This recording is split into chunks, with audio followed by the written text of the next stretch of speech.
正大學講座發生到而家嘅科學話點處理？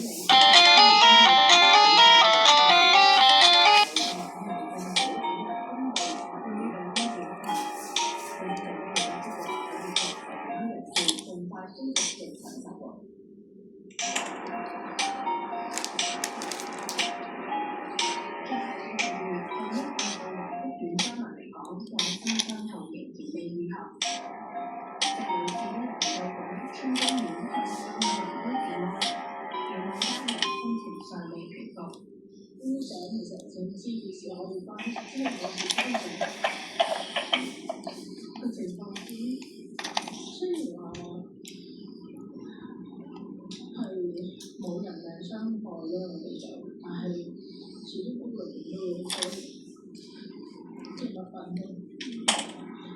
前途渺茫嘅時候，都會諗下點解會咁？傷後重建長路漫漫，政府回饋居民基金至今累計有41億，扣除政府提供嘅各種補助、生活津貼已經用咗12億。剩低大約29億。據了解，呢筆錢由財庫局保管，部分未收到。多餘咯喎，真係過咗啊！傳統方式存放。多餘咯。學者認為，如果選項中長期可以動用，呢段期間應該將錢用作投資收取利息。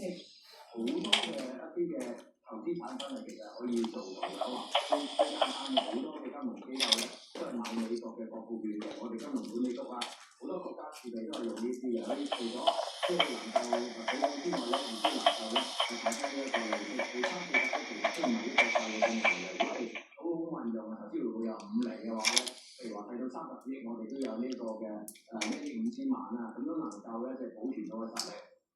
有立法會議員認同可以將款項多啲轉為做定期股低風險投資，以應付長遠工作。政府咧都有好多措施咧，都係一啲相對短期嘅措施啦。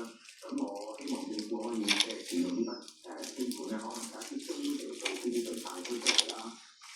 有勞工院張文期望政府盡快交代長遠安置安排，但佢又講安心嘅6個點。